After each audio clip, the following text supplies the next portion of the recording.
Howdy, howdy, everybody out there in the Black Army Radio realm. Welcome back. Or if you're new here, welcome to the movement, baby. We're glad you locked in today and joined us, especially on this Memorial Day weekend. And really appreciate that. Now, before we get into it, if you don't mind, it takes only a few seconds, hit that 5-star rating, give us a follow. Actually, it means a lot to us, more than you could imagine. And whatever show or episode you think was awesome or worth a damn or had some good information, send that sucker to a friend. We'd really appreciate it.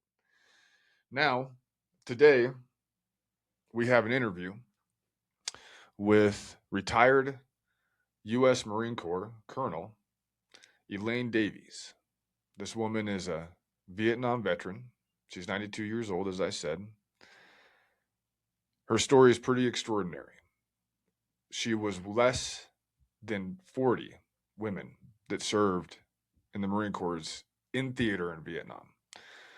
Now, there was a lot of women from the Army, the Navy, the Air Force that went to Vietnam, but the Marines sent very, very few, less than 40 total, and she was one of them. And her story is pretty extraordinary. And so, this weekend we get lost on a lot of stuff. We get lost on politics and Republicans, Democrats, the macro level of everything, the big umbrella, we're big government and even state government. And it's the stories, it's the human element that what really matters. And we say that on this show. We try to say it quite a bit, how important the human element is. And when it comes to Memorial Day and the importance of Memorial Day, it's basically the definition of what, on the micro level, human element outcomes can be after decisions are made way, way, way above the individual.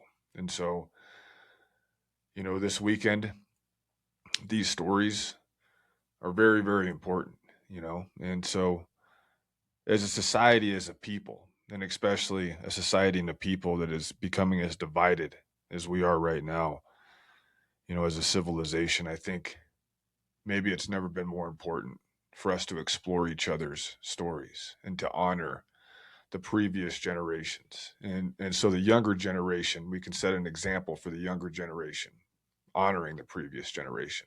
So they do the same thing when they move forward. I think that could keep us together as a society, as a civilization, and so without any further ado, here is our guest, retired U.S. Marine Corps Colonel Elaine Davies. All right. So today we have a super special guest with us, and this is for our Memorial Day weekend special here on Black Army Radio, because we want to focus on the history of this nation and some of the important people and some of the important elements that have come before us, and recognize those things. And so today we have with us U.S. Marine Corps Colonel, 92-year-old Elaine Davies out of Dillon, Montana, who is also a Vietnam veteran. And so thank you very much, Elaine, for Colonel. Should I say Colonel Davies?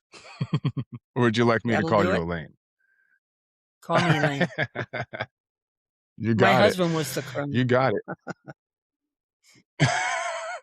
Well, honestly, even before we started talking about this interview, I thought it was awesome. And we'll bring it back to the originality. But you said that you and your husband, right, were the first two colonels in the Marine Corps that got married together. Didn't you say Right. something like that? Yes. That is real. That's interesting. That's a pretty cool story. And so, especially that part of it, and then regarding the numbers of female Marines in Vietnam, which honestly, I didn't even, when I started I looking at didn't the realize there were that statistics, few. yeah, I didn't either. And it was incredible. I think there was something like 40 or a little bit more than that, the total that served in the Vietnam War, like in country. It's a pretty select group. It's a pretty select fraternity to be a part of. I'll tell you that much right now. And so, Elaine, it's an honor to have you in this studio, an absolute honor. And I really, really appreciate you taking the time to do this and share with us your stories and who you are, for obviously not just us, but for people out there in the world that are really curious about these kind of things. And it really is meaningful and it matters a lot, and especially we're itching towards another war that we're seeing out there. And so I think to telling these stories, the human element of war, right? Because we get lost in all this political crap. And I think the human element of war is what's always lost in translation. And that's why these stories are so important, you know? Um, And so, if you don't mind, can you kind of take us back to where you grew up, and just your family, your home environment, your parents, stuff like that.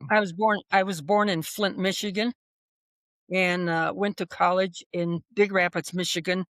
Uh, it was then called Ferris Institute, but now it's called Ferris State University. And there's some good people coming out of there now. As a matter of fact, the referee for the Super Bowl was a Ferris graduate. But uh, No kidding. I was born, like I say, I was born in Flint, and I went to high school there, and uh, there was just my sister and me until my little brother was born when I was 13. And as I say, I went to Ferris. I majored in pharmacy, and I was a pharmacist for 3 years. I left Flint when I was about 20 years old with a group of other women. And they were all school teachers, and I was the only pharmacist in the group. And we went to California, to San Diego, and that's where we wanted to live. We had always kind of glamorized San Diego when we were in high school, and so I ultimately moved in with two Marine Corps lady officers, and I had always wanted to be in the military, and I thought that was the best way I could do it, was move in with them. And then I got the bright idea, well, do it yourself. So I did. Nice. And we'll get into a little bit more of this in a minute, but I mean, I feel like I can just say it now. It's really important to mention that this was the draft era. Vietnam. People were getting drafted. Right. Same thing with Korea, World War II. It was pretty much after Vietnam that they stopped that, but they weren't drafting women. So you had to No. volunteer. You had to walk through that recruiter's door yourself, Well, knowing what you were going to do and do it. And I don't want to get there quite yet. We're going to get there here in a minute, but I'm going to okay. push back just here a little bit on some other stuff. And when you were in Flint, Michigan, because Flint's I feel like Flint had some glory days and then it kind of took a big fall. You know what I mean? And it became one of Hmm. those crime capitals of the world. But were your parents in the Was automotive industry, or what Oh did your yes, parents do there in Flint? my dad worked at an automobile plant, and my mother was a beautician. And so Marilyn Oh, and okay. I were kind of required to start dinner every night, and there were no girls in my neighborhood, so I played with boys. You know? Yeah. So Flint at that time too was probably a pretty nice it was kind of probably a boom town, right? At that time because of Yes, industry? yes. Yeah, It was very prosperous. It was an industry town. Yes. excellent. And so in high school, when you were younger, I mean, I can kind of feel like I can put this piece together myself, being that you voluntarily joined the Marine Corps to go to Vietnam. Basically, what kind of when you were in high school, what kind of gal were you? Were you a I was a troublemaker, cheer. athletic, a bookworm, all the Yeah, above? yeah. I was a cheerleader and loved sports. And whenever they would call me a tomboy, I would feel like I had to knock them down or something. I guess that maybe that used to make me so angry. I kept saying, "I'm a girl. I'm a girl." But just because I like to ice skate and run and play basketball, it doesn't make me a boy. Right? So, That's right. So, I'm curious. My mom grew up in Midland, Michigan, and so her whole oh, side of the really? family was kinda like Red Wing fans, Lions fans, stuff like that. So, I'm assuming that are you still do you still follow Michigan sports at all when it comes to the Red Oh my Wings or the gosh, Lions or University of any of those? Michigan is a biggie. University of Michigan is that yes, and if I had to pay for Michigan or Michigan State football games during the school season, I'd pay for them, if I had to. But I don't miss a game. That's excellent. That's excellent. I got a bunch of people that are big Michigan Wolverines fans, in the big house in Ann Arbor. It is a cool team to follow, that's for sure. Yes, All it right, is. so when when you were growing up, did anybody in your family did you have a family history of service? Did you have, your father or your grandparents or anybody else that served in the military? World War II, Korea, World War One, anything like previous to that even? No, but my brother-in-law, my sister's husband was a Marine, and she married him when they were only 18. He was 19 or 20, and she was only 18 years old. And they moved oh, not I don't know if yeah, Cherry Point on the East Coast. And Oh, okay. then I kind of felt in Huh. So you did this.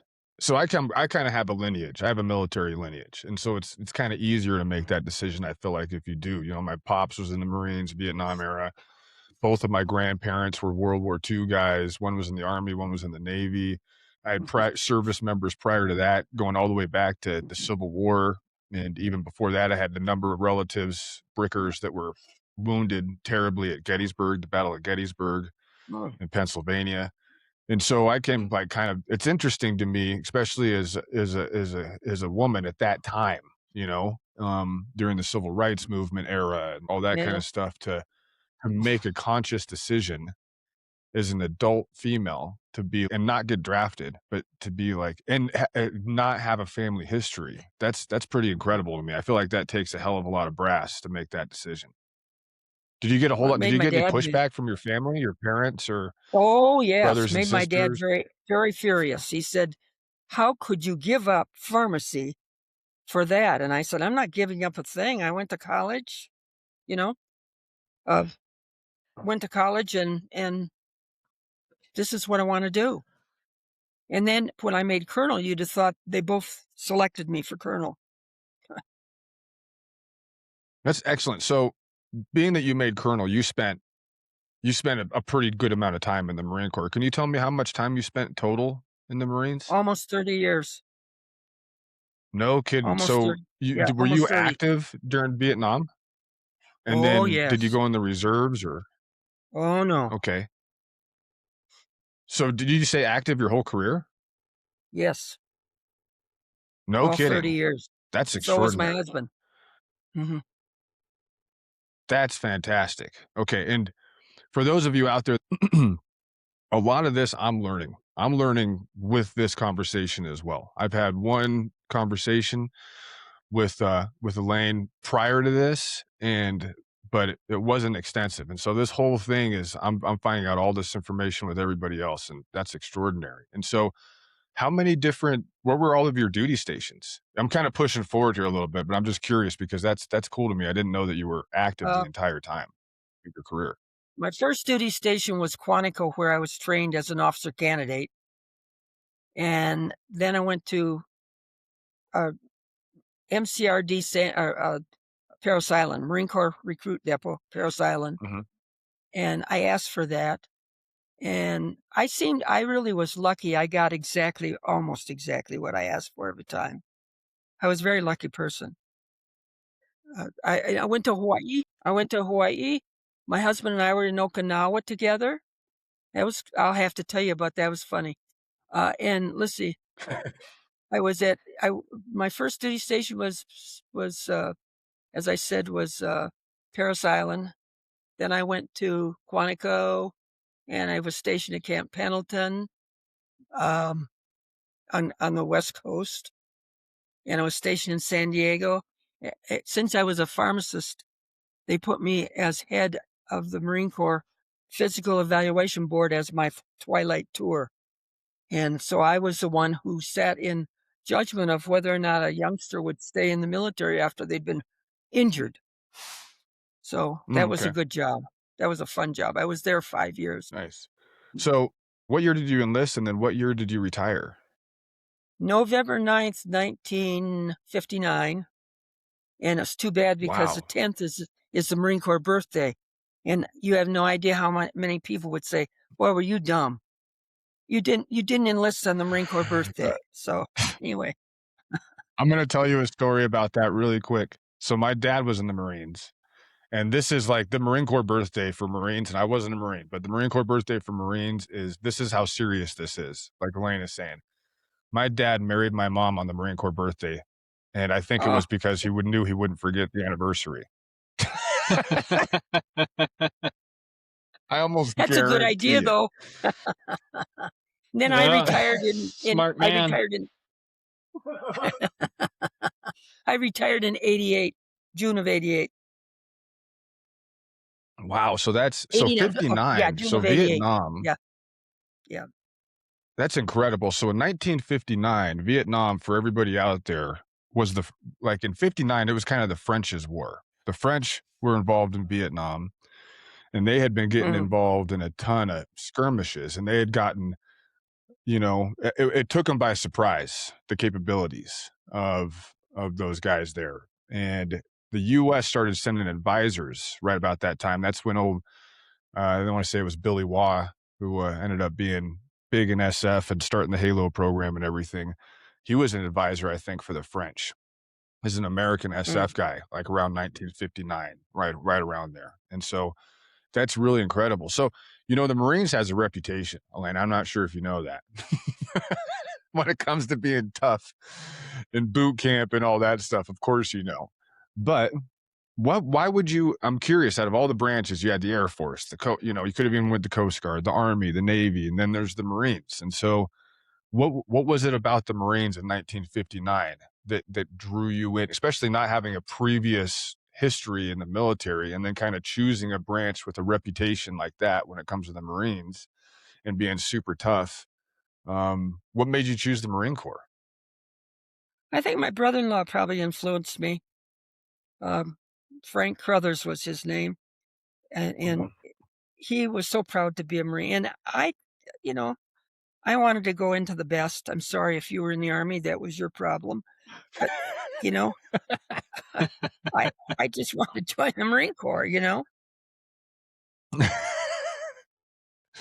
Hey, listen, I Don't got laugh. nothing to say about that. I'll do push-ups back here in the back. I don't have to do any That's right now, do excellent. I? Oh no, you definitely don't. Okay, good. No, nobody's going to be telling Colonel Elaine Davies, 30 years in the U.S. Marine Corps, to be doing push-ups. I'll tell you that right now. That is unacceptable. And so, you know, it's a really interesting thing that women were not drafted. And you did enlist before. Did you know, was the Vietnam War, was that on the radar? So when you in That kinda 1959 was, for you, yes, that kinda was. okay. But I don't think that influenced me to join. I just wanted to go in the Hmm. Marine Corps. And I was living with a woman Marine major. So Uh-huh. at the t and I would sneak into the bedroom after she'd gone to work and try on her uniform.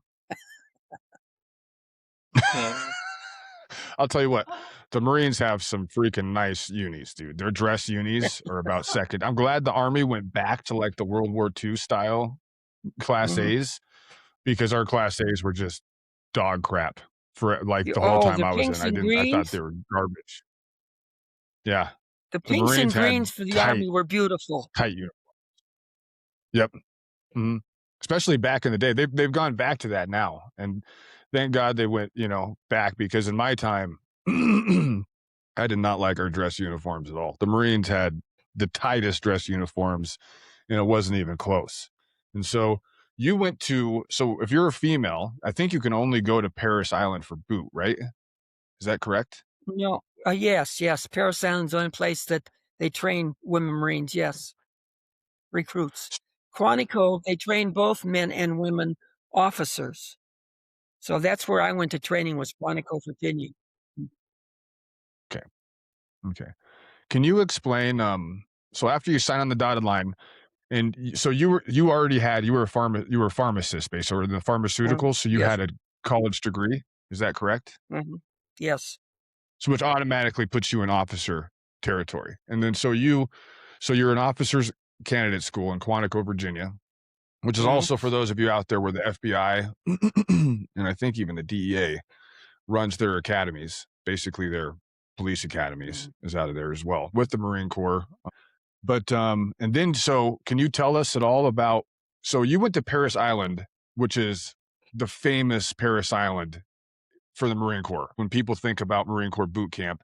I mean, there is Camp Pendleton, but Parris Island was kind of put on the map a lot. And there's a big difference, I feel like, probably being an officer candidate school versus boot camp at Parris Island. Can you explain what was different between Parris Island and being with the Marines at Parris Island versus being with the Marines at Quantico? Well, we had as an officer candidate, you had liberty. You could go when you were done with what was going on during the day. You could go out at night, and we kind of met up with a bunch of male Marine officer candidates, and that was kind of nice. Some social life involved, but Oh, I wanted to go in the military, and after I just got out of the Marine Corps, or after I just got out of college, I applied to the Naval Academy in West Point, and the Naval Academy didn't even answer me. West Point laughed at me. I wish I'd have was saved this their West Point or Annapolis? Was it Annapolis or West Point? Annapolis I applied for, and they didn't answer me at all. The Oh, okay. West Point answered me, but it was kind of a snotty letter. I wish I'd have saved it. Do you think that had to do with you being female more than anything Yes. else? Yes. Yeah. That's too bad. That's too bad. So regarding, so at Quantico, you had liberty, you're an officer candidate. You're able to, like you said, you're able to kind of, it's not necessarily a 9-to-5 job, but it's a little bit more Mhm. like a 9-to-5 job, right? Mhm. Where you can Yes. peace out when you need to at the end of the duty day. Now, what was it like in Parris Island? What was comparatively to Quantico? Well, when I was at Parris Island, I was a platoon commander for recruits, and we watched them day and night. I started work at 5 in the morning and didn't get off till 9 at night. And I had to go home, press 2 uniforms, shine my shoes, do all those things. And so my life at Parris Island was mighty dim, but it was exactly what I wanted to do. Now, were you running at So, Parris Island? Were you running a platoon of Marines going through boot, or was this an yes, actual? Okay, so they were boot camp Marines, woman Marine right? boots.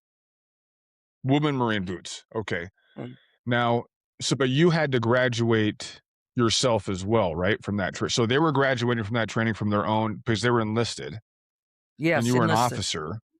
Yes. And so you were pushing through with them basically as their leader, is like a platoon. For those of you out there that may not know, in a platoon, how it works is you have a PO, which is like a platoon leader, a platoon sergeant. They're kind of in charge of the element. There's usually 30 to 40 dudes, or in your case, females that are in a platoon. Mhm. And you have your squad leaders and your team leaders kind of underneath that. Then you got your grunts and your Joes and your door kickers. Mhm. And so that's how it worked for you for basically Marine Corps boot camp in Parris Island as an officer. That's interesting because that wasn't at all like we didn't have any officers in my program at all. And so Mhm. that is definitely an interesting distinction. What was it? When was the first time, I guess I should say, and it might not have been Quantico and it might not have been Parris Island, but when was the first time that you looked at yourself in the mirror and you knew you were a Marine? You knew that you had passed the test, that you were there, you had what it took, and you weren't an imposter. Sometimes we have this imposter syndrome, right? And it's like you knew though that you were a Marine, and that was it. I think about halfway through officer candidate training, I began to realize that, hey, look what you've chosen. And I was never sorry. I know that there were some and they dropped out, and I was glad because they weren't the kind I wanted to be with. And it just happened, wasn't anything. It wasn't a bolt of lightning or anything. It just happened. I just felt this is what I want to do. Right. Yeah, sometimes there isn't like an aha moment necessarily, right? No. I know for me it was the same kind of way. It was the time. And then it was be knowing, I think for me it was when I knew that I could operate with the boys. You know what I mean? I Mhm. wasn't an imposter, that I was there, I was holding my own. You know what I mean? And that made a big difference for me, knowing that. And but for you it's different because you were a leader immediately. I was not in a leadership position immediately. I was not in that role. But you went from you were in a leadership position almost immediately. Okay, so now you're in the Marines. You've gone through Quantico, you've gone through Parris Island, you've got some leadership experience. Did you know right away that, so your MOS for everybody out there was 0130, 013, which That's is right. administration, right? Now, what was there something that pushed you towards that? When did you go to MOS training school, and was it before or after Parris Island? And what was that like? And what made you I choose didn't go to administration, I any guess, to school, begin no. with? I just immediately became 0130, and yeah, most of that is on the job training. You kind of get an idea of what they expect, and if you had questions, you ask questions. So, and most of the women's that I worked for were kind enough to guide us. And the enlisted kids would grab us and say, "Oh, don't do that, Lieutenant. Don't do that. Do Right. this." And luckily we had everybody looked out after us when we were second lieutenants. Everybody. Yep. I can imagine that. I know in my experience that's pretty similar. I'd see a lot of, I didn't have butter bar second lieutenants, for those of you out there, are like brand new second lieutenants straight out of OCS or West Point or something.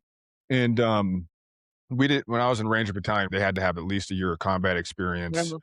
to be able to lead a group of Rangers that had already had a crap ton of combat experience in the enlisted side. And so I saw a lot of PLs that had to lean really heavily on those platoon sergeants, those half alcoholic catcher mitt face, platoon sergeants that can run 3 miles while smoking a cigarette and calling cadence.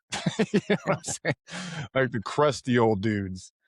And so was there anybody in your training that stands out as like it could be a female, male, that is kind of like, man, that I have a few of those in my history where I had a guy named Bernie Felino, and everybody knew who Felino was. It's like, this is a dude nobody messed with at all.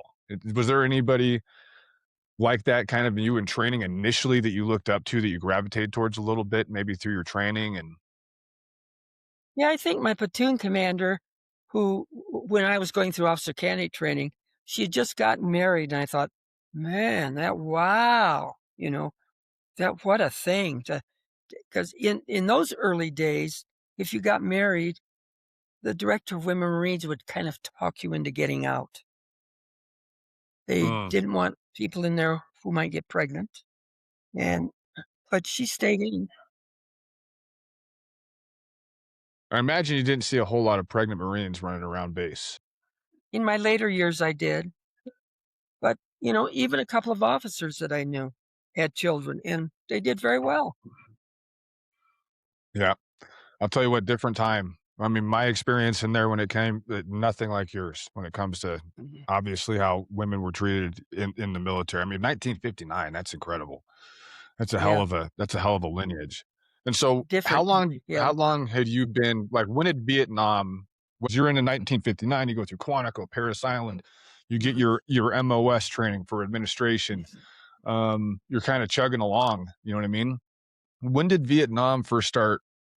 How did you feel the first time we started losing people? When did it first started surfacing for you to being like, this is a possibility of a real serious war that's about ready to happen? I went back to Parris Island as a captain, and I had asked, at that time, I had been in Hawaii, and I asked General Krulak if I could go, and he says, "You're being a very foolish girl, even asking for it." And, I kept asking for it, and unfortunately, they sent somebody before me, which really angered me. And she didn't even ask for it. But I was the second woman officer to go. And I'm kind of glad that someone preceded me, because she really cut the ground through. She was able to make inroads into places that maybe I wouldn't have been able to.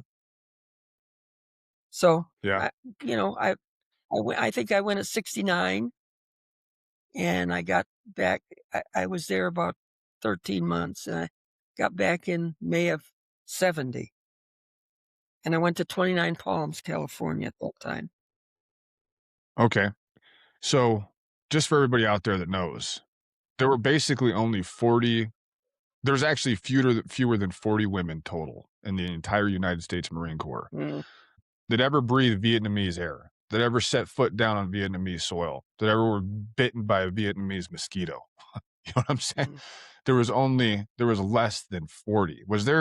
Did you know at the time in 1969 that you were in, I mean, that is about as rarefied air as you can be in right there. There were a It's lot of pretty women incredible. Did you have there. any idea at all? There were a lot of women there, but most of them were Army and Navy. And I had 3 women in my office working for me, 3 women enlisted, and about 4 men, male Marines. And we were at NAV-4V, Naval Forces Vietnam. That was our assignment, where most everybody was at MACV, Military Assistance Command Vietnam.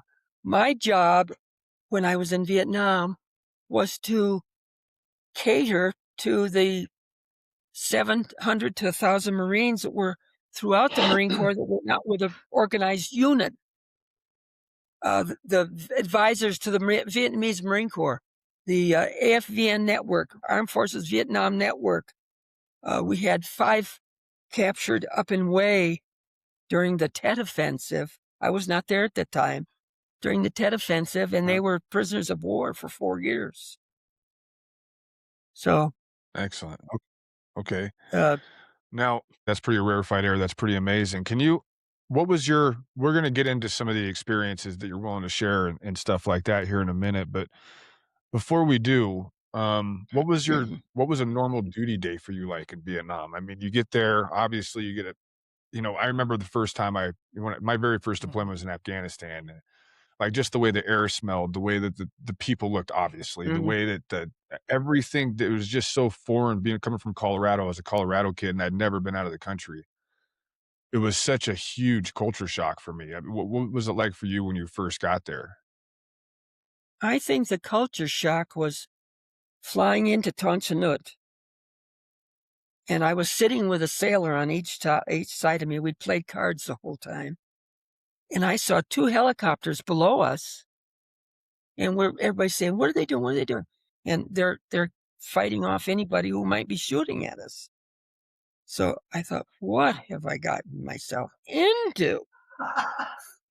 And and my dad put wheels on my suitcases. So when I got out of the airplane, I had him sitting at my side. I started to move him, and I went like that. It's not like the wheels that they put on them today.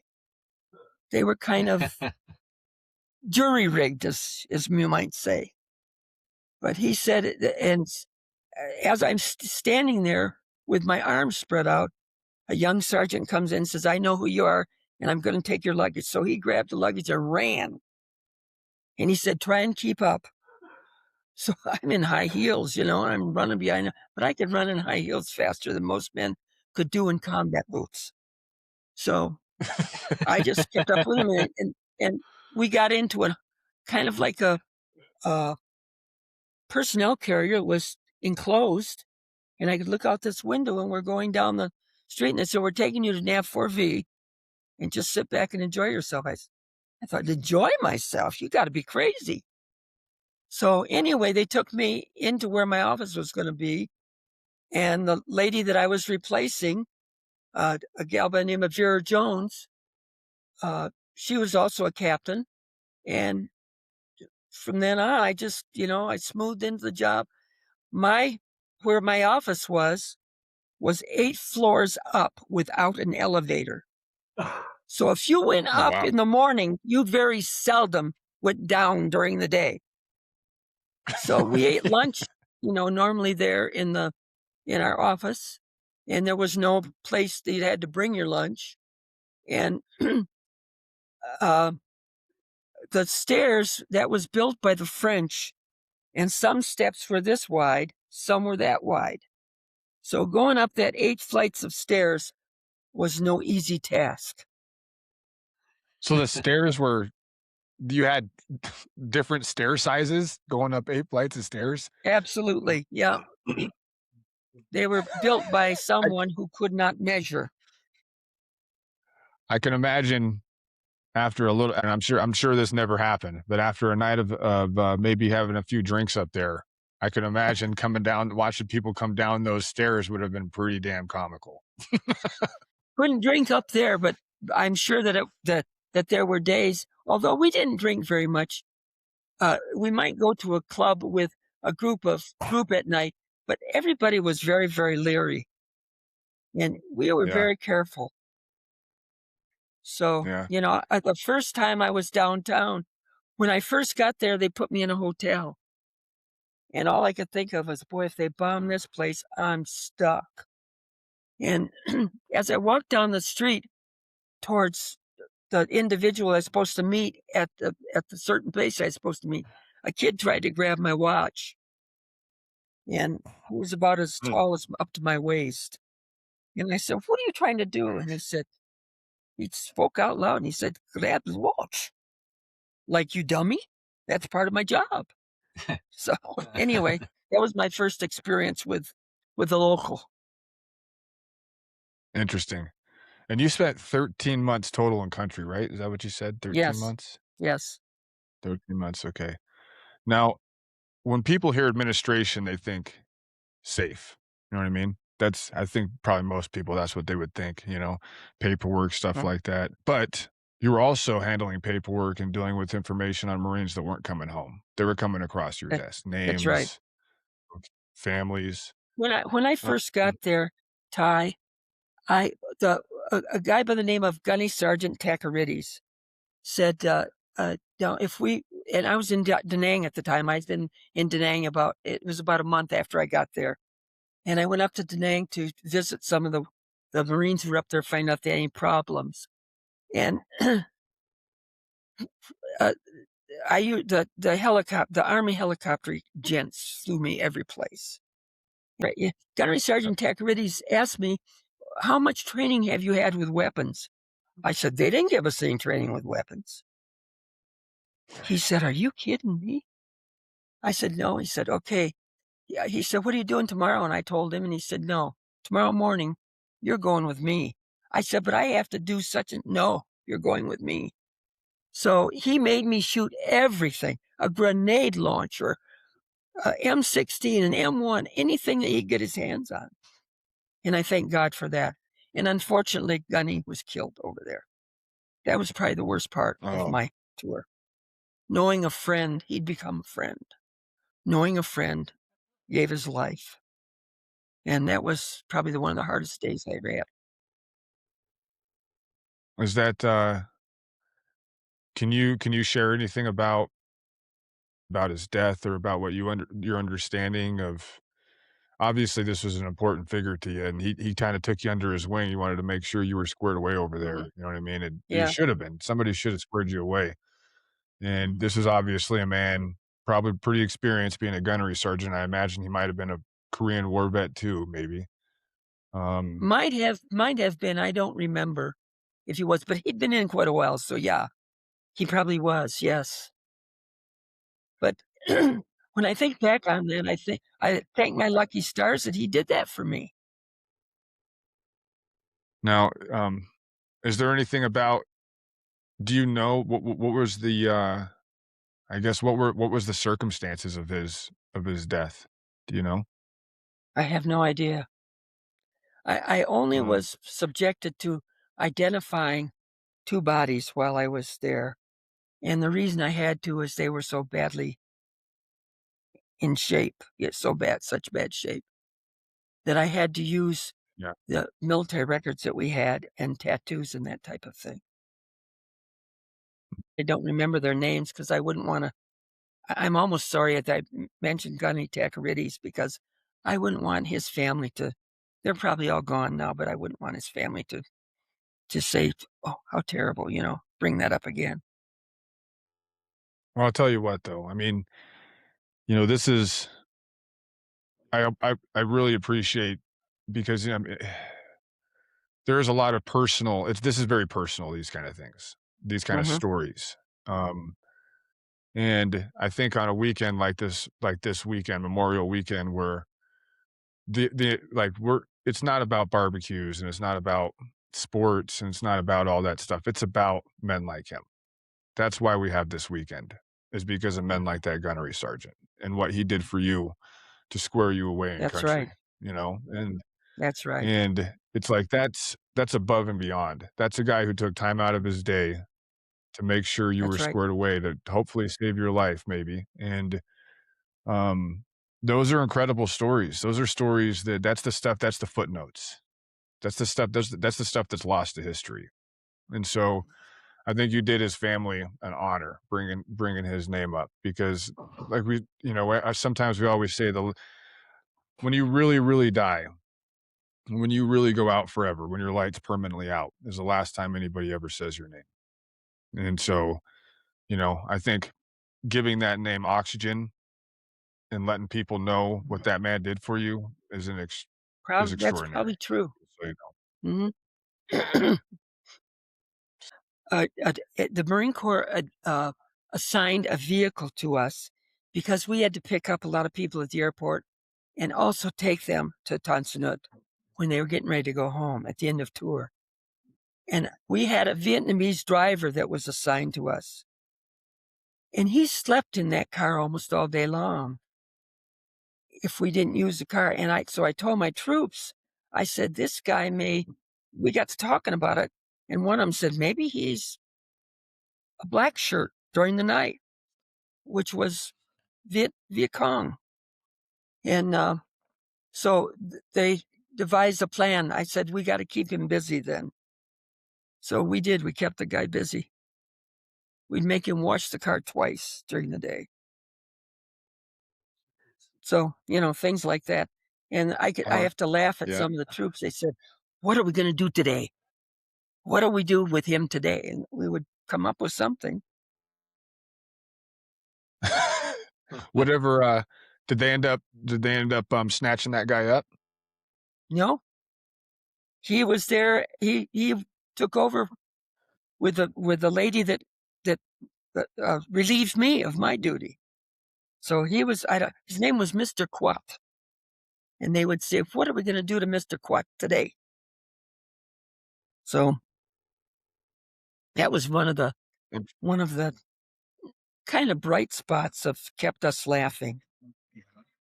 Yeah.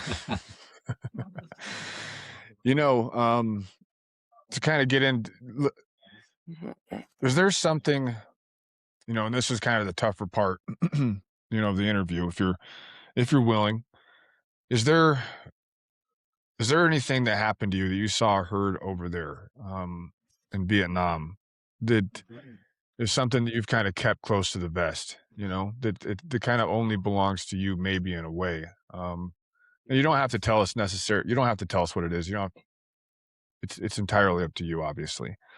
I But think, yes, are there a few circumstances that stand out to you as really that have kind of just stayed with you for a long time? a couple of things that were dear to me, yes, that people did for me over there, yes, like Gunny Takarides. I just, Mhm. if you could idolize an enlisted person as an officer, that was my idol. And he he was the type of person that we're celebrating on this weekend. Yep. That's really about all I can think of. It's a couple of things when I got out of as I said, the young pilots of the helicopters were my transportation all around country. I probably shouldn't tell you this. When I got in the helicopter, I'd been there about 6 months, and I knew several of the young aviators. They were probably 19, 20 years old. They were all warrant officers. And I sat, before I left the Paris Island, Paris Island, that's where I got my orders to go to Vietnam. One of the drill instructors there said to me, if you get wounded, do it in the rear end so it won't show. And so from the time I flew on a helicopter, I sat on a flak jacket. And when I got in this one helicopter, the pilot said, "Tell her." They said, "We've got a surprise for you." I said, "Oh, really? What is it?" "Just get in, sit down." So I got in, sat down, they flew. I said, "Where are we going?" They said, "You'll find out." So they said, "No, get out quick, get out quick." And I said, "Why? I'll be here alone." "No, get out." But then they said, "Jump back in, jump back in." And I said, "What did you guys do?" And they said, "You were on the DMZ." "You idiots. You could have gotten me killed." There's nobody around the DMV. But they would play jokes on me like that because we were comrades, kind of, you know? But I played jokes on them too, so. Those aviators were some brassy dudes. I mean, because they were youngsters. Most of them had gone to we had what we called MARCAD, Marine Cadet, and we had youngsters like that too in the Marine Corps, but they never let them fly until they were 21. In the Army, these kids were 19, 20 years old. That's and I was just near out there 30. flying around in non-Hueys. Yep. Can you imagine that, Joel? Think about that, Joel. No, At 19 years old, flying a Huey around in Vietnam. The responsibility I don't those think I had kids took. Man, It amazed me. I mean, there were plenty of dudes who were 19 years old kicking doors, you know, when I was doing that stuff. But I mean, not flying aviation. They're not flying you around the country. I'll tell you that right now. That is definitely not happening. And I know those a lot of those Hueys got shot up a lot. I mean, a lot. It's interesting that that story you talk about with having the two birds that were underneath you. Basically kind of drawing fire. If you think about it, they were probably drawing fire for you guys a little bit to make sure you could get where you're going. I only experienced them drawing fire twice. And it was near Da Nang, and we just got the dickens out of there, you know? So, you know, they just said, can you remember anything about like, did you see it? Do you see any tracers or did you any enemy personnel, I guess you'd say, Viet Cong or VC running around down underneath you? Didn't see VC, but I saw tracers coming at us. And that's when they, you know, they said, "Hang on." So I hung on. But I was sitting across from the door gunner. So he was really protecting us. Truly, he was. Oh, yeah. So he was. Did you have any? I'm curious. I've always kind of been curious about this with the Vietnam era. So you're sitting next to the door gunner, who I'm assuming is probably running an M60. Is he running an M60 out that door? I don't know. It was some type of machine gun. I have no idea what it was. But it was probably loud as heck, right? So you got the rotors. It wasn't a rifle. Yeah, definitely not a rifle. Definitely not a rifle. It was hooked to the door. But that's hooked to the door. Yeah. The noise of combat is pretty wild.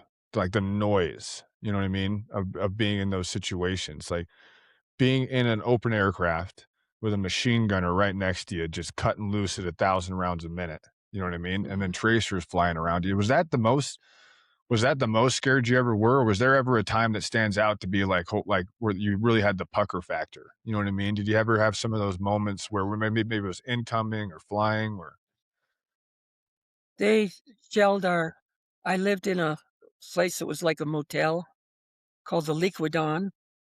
And I can remember one night we were shelled. And I was scared then, yeah. They said, "What are we doing this?" I asked, "What do we do?" And we just went in the bathroom and shut the door. So I was on the top floor. It was only 2 stories. I was on the top floor. So I probably was in less danger than those on bottom floor. Unless the building goes down. Unless the building went down, yeah. Hadn't even thought of that. I tell you what, you can't poo-poo incoming. I think the first time I was ever under real fire was incoming, and it was in Afghanistan in like 2002. And the scariest part about it is you can hear it coming in. You have no idea. It sounds like it's right on top of you. Every single round sounds like it's going to land on you. It's whistling in. It impacts. It could be 150 yards away from you. It could be 50 yards away from you. It could be half a mile, and it feels the same. You know what I mean? And you have no, like, if you're in a gunfight, you can take cover and concealment. You can shoot back. There, you have a sense of direction. You know, but incoming, like some of the scariest moments of my life for sure. When it came to being in a war situation, it didn't have anything to do with direct fire. You know what I mean? It had to do with That's incoming true. and not That's being right. able to That's know true. where in the hell you were supposed to be. Is that most of what you experienced was the incoming stuff? That's the most. I can remember one time in our office, like I said, we were on the 8th floor, and something came through the window of my office, and it was just a rock. But I'm telling you, everybody was under desks. We dove under desks, and it was just some smarty throwing a rock. And I guess that would be the What? time that I probably almost lost it. Yeah. Okay. Was there? Yeah. And I Okay. had So you spent 13 months in country, which is it's a long time. I never spent 13 straight months. My deployments were usually 2 months to 7 months, depending on the agency I was working for or what I was doing. 13 months is a long time. Was there ever a time? I mean, it's a lot of emotional stress. It's a lot of slow burning. Like war is kind of like a slow burn followed by a few just massive pops and then more slow burn.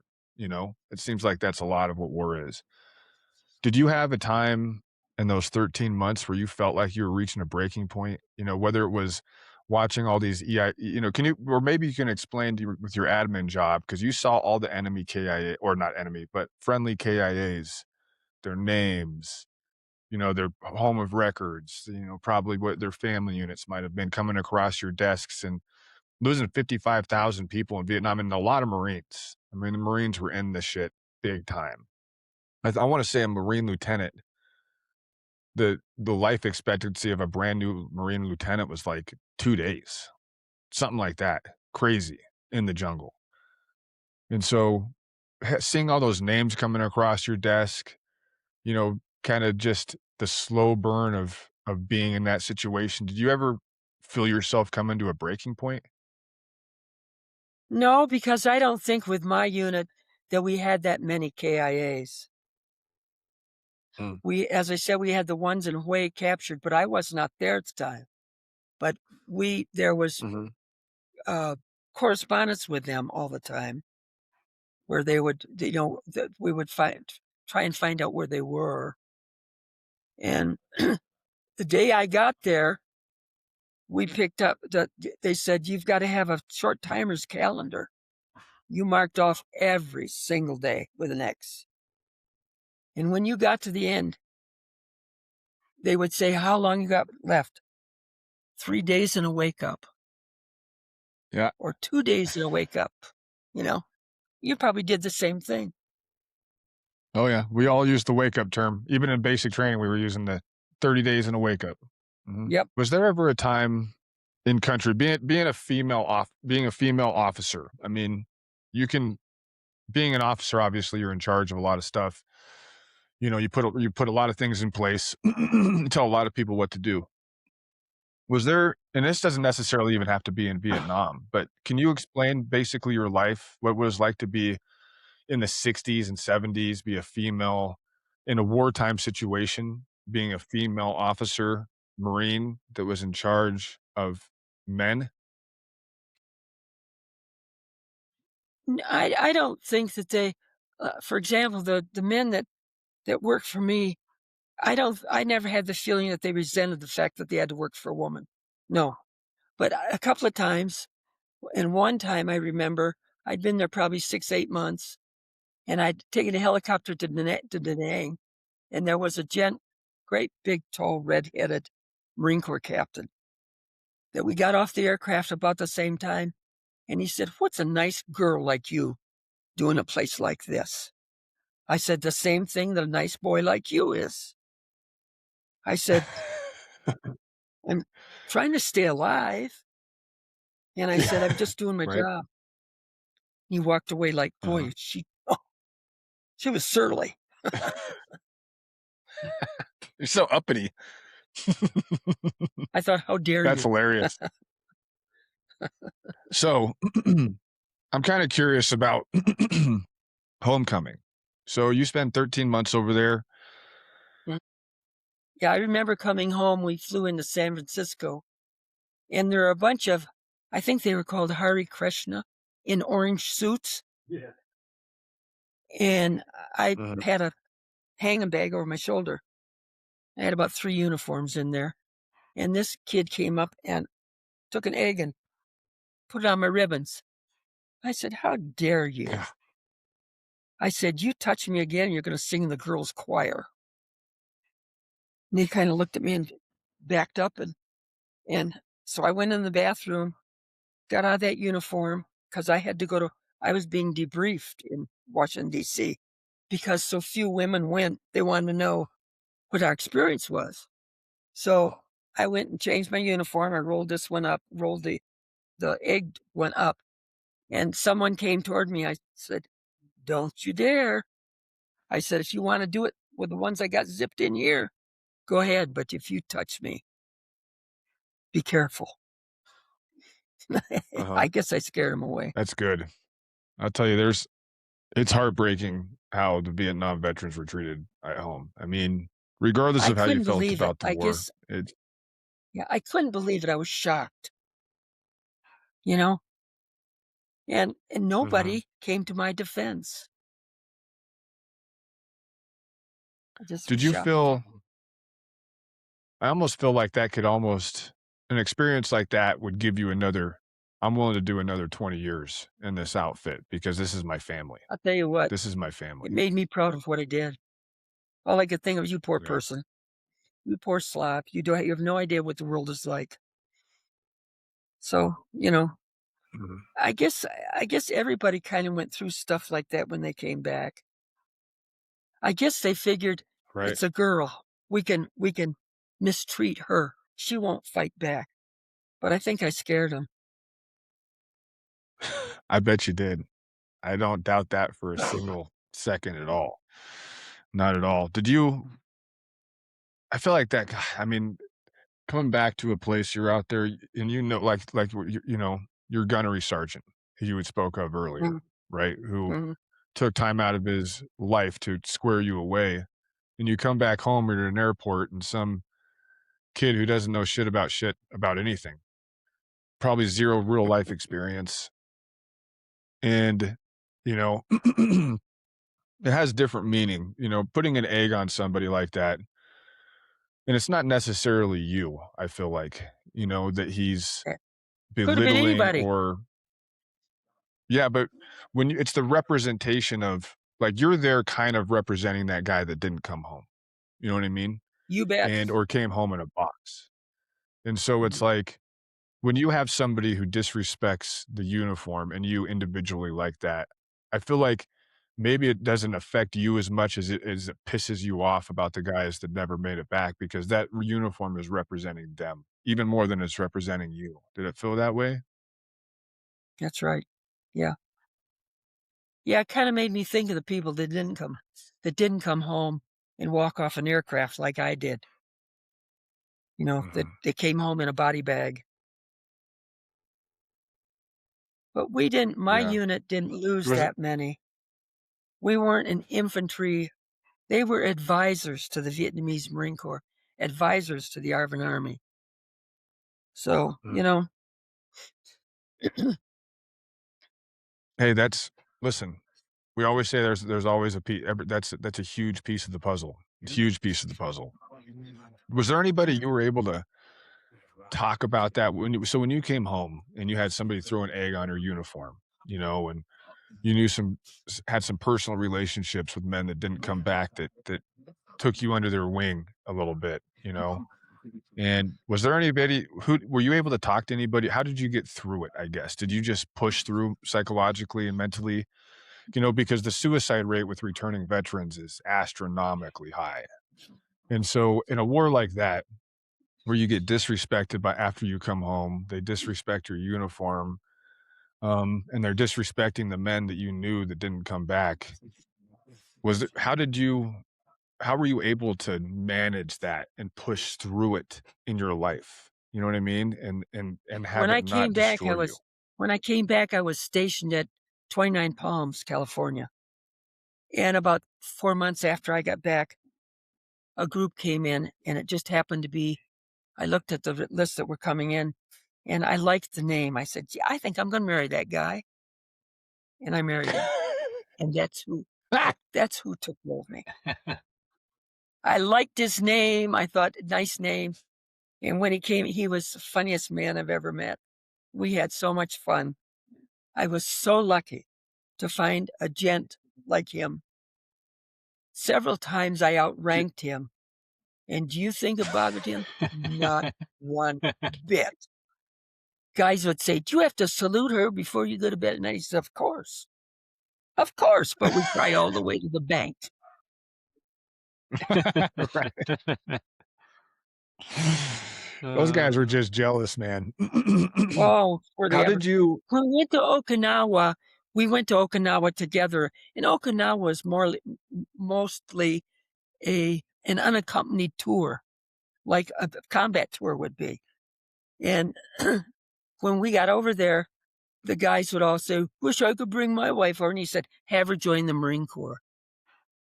That's how And it's you like, can is get your her is your over. wife tough enough to join the Marine Corps? Yeah. That's, you know what I mean? It's like, yeah. It's a very when you had 40 of you in world history, less than 40 of you in world history, female Marines in service in Vietnam. So it took until 1993, which is, I didn't know this, for the Vietnam Memorial at the National Mall to include women, to have a dedicated female memorial in the Washington Washington Mall 20 years after the war ended. Have you been there and seen it? And how does it kind of make you feel to know that, like, why in the hell would it take so long for them to acknowledge the female service of the I think women in money was Vietnam? a problem in those days. But I was proud of the fact that they had done it. There was a women's group that got together and decided this is what we're going to do. And many of them were retired military.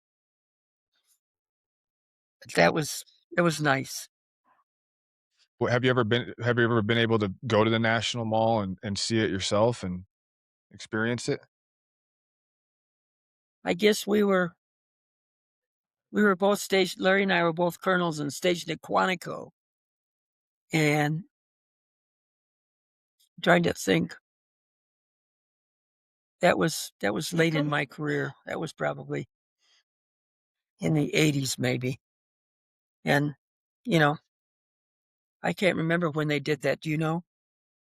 It was 93 that they officially did the female memorial at the mall, at the National Mall. Yeah. Mhm. I, That's a they had long time talked, after the war. yeah, I don't know. When I think back on it, the memory of some of the things, I am 92, so a lot of that stuff is, Elaine, but your memory is fantastic. The way you're like, I gotta commend you. Like, this is a fantastic interview. I really, really appreciate this, and you've done an excellent job. And so, I just want to ask you one more question before we close this sucker out, and with much okay. appreciation to you. And this episode is specifically for Memorial Day, specifically, and it's for your generation, the generations that came before you, the generations that you built the foundation on, that we were able to stand on in my generation. Okay, we have my war generation, just so you guys know, respects the Vietnam era generation more than we could probably ever actually explain to you guys. A lot of the training that I did when I first joined the military was Vietnam era focused training, because that was the last substantial war we had been in. And everything was about the Vietnam generation and what you guys did and what you guys pushed through and survived and dealt with over the years. Everything, not just the war, but everything after the war. And so for the people listening, I really want them to understand what it means, not from me, but from you. When you hear the words Memorial Day, is is there anything you can kind of put out there in the ether just for Memorial Day for the folks listening and how important this is? I guess I would have to say that I would do it again. I wouldn't want to be in the military today because I think it's different. But when I was in, it was wonderful. I had 29 and a half years of divine service. Every day when I think back, some were hard. Yeah, it was hard being in Vietnam. But I loved it. I loved doing what I was doing. And I know how many families I helped while I was over there when they weren't getting their allotments and calling or making sure that someone got a welfare report back that they hadn't heard from family. So I felt pretty lucky to have been chosen to go. Yeah. I'll tell you what, your job is not at all inconsequential. I mean, it's when it comes, I've told this before in the military, you have for every door kicker or special operations dude, you have a whole bunch of support personnel. And we don't do our jobs unless you guys do your jobs. That's the bottom line. And when it comes Absolutely. to after, like something terrible happens, and I had friends that I lost in combat. And it's like, you need to make sure their families are squared away. You need to make sure they're notified properly. Absolutely. You need to make sure they have benefits, that their kids have the And benefits that was my forever. job in Vietnam. That was my job in Vietnam, to make sure that these guys that were carrying weapons, their families didn't have to worry about them, and they didn't have to worry about the family.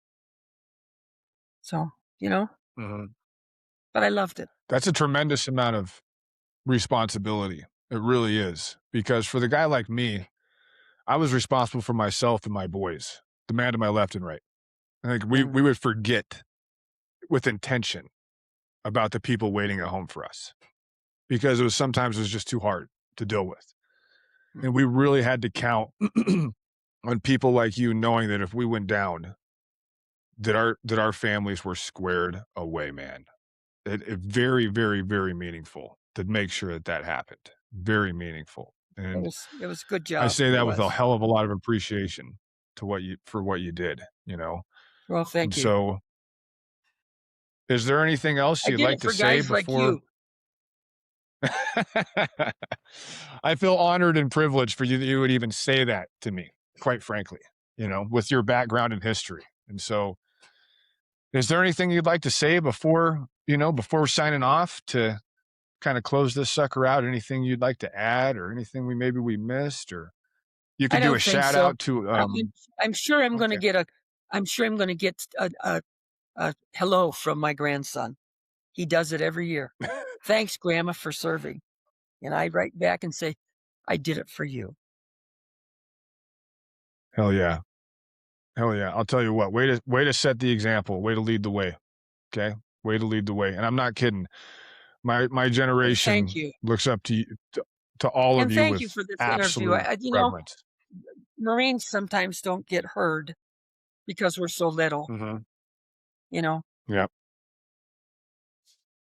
absolutely. Well, your story is worth telling. And, there's been thousands of interviews of dudes, of all the Joes, and it's really, really important that we tell the stories, everybody's stories. And so I really appreciate you coming here, being willing to do this, willing to do a hard thing and have these memories and just, it's real special for us. And just thank you very, very much for your time. Well, thank you too. I'd like to thank both you guys for your service as well.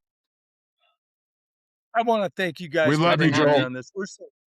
We're so proud of this lady. I mean, it's pretty impressive. And I wasn't in the military, but my family was, and I'm so honored to be in the presence of the people I'm in. Thank you. This man was his daddy was the guy who really kind of impressed me, and he was impressive. And my dad was Frank. Thank you though for involving her. Yeah. She's an outstanding woman. Thank you. She's Thank done you. great. Really. Thank you very much. Absolutely. Thank you both. Really appreciate you guys. Really appreciate you very much. So have an excellent Memorial Day weekend, Elaine. I And shall. thank you. Thank you. Thank you. Thank you, Ty.